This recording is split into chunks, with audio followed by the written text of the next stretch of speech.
Have you ever wondered how Uber gets a ride to you so fast? Uber processes over 14 million rides a day across over 900 cities globally. But what is the secret behind finding the closest driver to you within just seconds?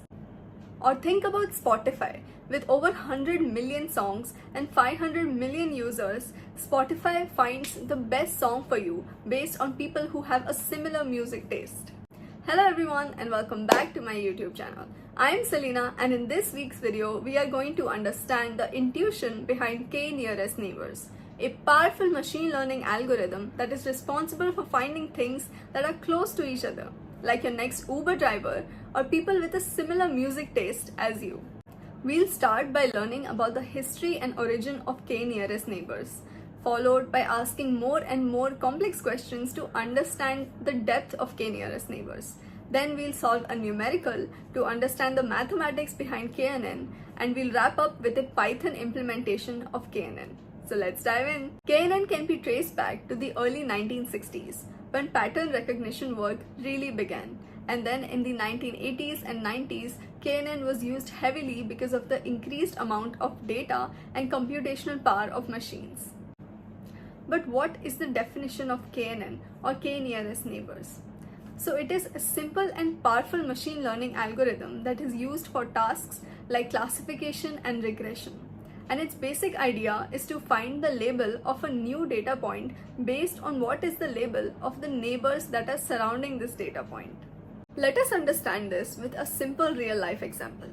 So let's say you like listening to pop music by artists like Taylor Swift and Dua Lipa. Now Spotify finds 5 other users who also like listening to music by these artists and have recently enjoyed some new songs. So then what Spotify will do is it will take all of these suggestions from these people and recommend the same songs to you, assuming that you love them too. So here K will be the number of users that Spotify has looked at or referred to, and distance is how similar your preferences are in terms of music. And how is KNN different from other algorithms? Well, it's because KNN does not train on an entire model. It only stores the training data that you give to it. And when you have to classify a new point, it just goes back to the list of training data and finds the similar one. That is why it is called instance-based learning. Now that the new data point has entered our system, how do we decide which point or which data point in our list is it closest to? Well, in real life, when we need to find how close 2 points are or 2 places are, we find the distance between them. Similarly, in machine learning as well, when we need to find how close 2 data points are, we find the distance between them. And this is done using 3 metrics. One of them is Euclidean, the next one is Manhattan distance, and the third one is called Minkowski distance. So let us understand them further. Euclidean distance is the straight line distance between 2 points in a multi-dimensional space. Manhattan distance is the sum of absolute differences.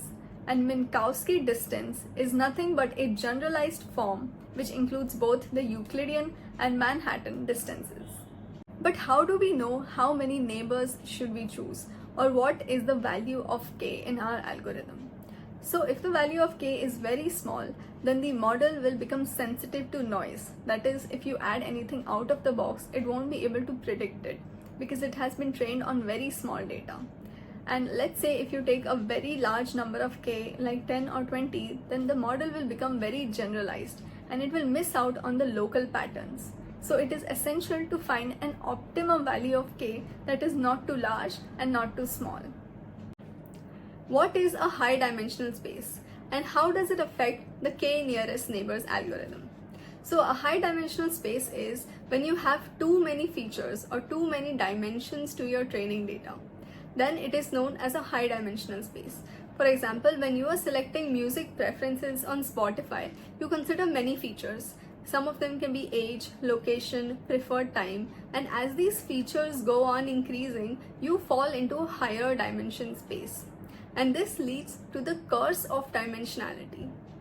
As the number of dimensions increase, the data points go farther and farther away, and so it is difficult to classify whether a new point is close to one point or another because of this huge dimension or huge space. To handle this problem, we can either perform better feature selection or we can use principal component analysis to reduce the number of features. Let us now understand how KNN is applied and the maths behind it using a simple dataset. Let us take an example dataset as follows. Suppose we have a dataset of animals where each animal is described by two features, weight and height. This dataset contains three types of animals, cats, dogs, and rabbits. The respective weight and height for each of them is given in this table. Next, we can see a plot of these animals on a graph where the x-axis shows the weight in kgs and the y-axis shows the height in centimeter. As you can see, the blue points here are for cat, the green ones are for rabbit, and the yellow ones are for dog. And the red cross here is our new animal that we want to predict. Now, suppose that the new animal has the following dimensions. Its weight is 5 kg and height is 35 centimeter. Then our point on the 2D plane will be 5, 35. And let's say we choose a k of 3, which means that we are checking for the first three neighbors. The distance formula we'll be using is the Euclidean distance, and this is the formula for that, x2 minus x1 whole square plus y2 minus 1 y1 whole squares under root. Let's say we take the distance from the point 4, 25, which is present in our data set. It's right here, the first point for cat.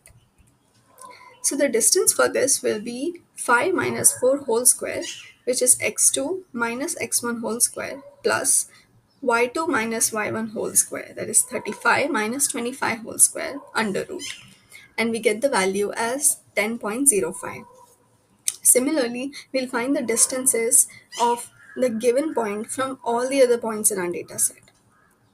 Here are the distances. We have arranged them in ascending order, so they range from 5 to 20.39. Now we have taken the three nearest neighbors, that is the closest distances from our point. Their values are 5, 5.83 and 10.05. And as we can see that the majority of them are cat, so we know that the new point will be a cat. Let us now understand a practical implementation of KNN in Python. Let us now take a look at a Python implementation of k-nearest neighbors. So to start, we will first install all the necessary libraries. So for this code, we'll be using NumPy, Pandas, scikit-learn, and matplotlib.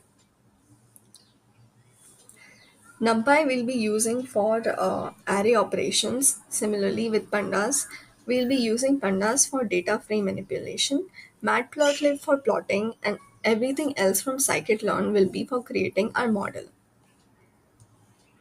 First, we load the iris dataset using the load iris function.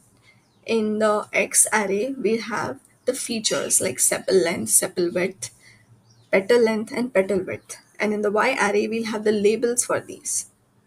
Then we split the dataset into training and testing. So 80% of it will be training dataset and 20% of it will be used for testing. Next, we standardize the features using standard scalar and then we fit our transformation so that all the categorical values are now converted into numbers or binary format. Next, we create the KNN classifier. Over here, we are mentioning that we'll be using only three nearest neighbors. So k equals 3. And then we call our function k neighbors classifier and give it a parameter of k, that is 3. So it tells the model that we want to use only three neighbors. Finally, we train the model knn.fit on our xtrain and ytrain, that is our training data, our dependent variable xtrain and independent variable ytrain. Here we make the prediction knn.predict to test on our testing data. To evaluate the model, we are using the confusion matrix, accuracy score, and the classification report. We can see here that we have got an accuracy of 1. That means we've got 100% accuracy and everything has been classified properly. Here we also get a classification report which gives us different metrics like precision, recall, F1 score, support, accuracy, macro average, and weighted average. We can now visualize the data and our predictions. As you can see over here, the new data points are lying somewhere within the right clusters. Like the orange one here is for versicolor, the green one for virginica, and the blue one for setosa. That means these points have been classified properly. Hope you enjoyed this video and got to learn something new today. And if you did, then don't forget to like, share and subscribe. I'll be back next week with another intuition of another machine learning algorithm. Till then, thank you for watching and see you again in the next video.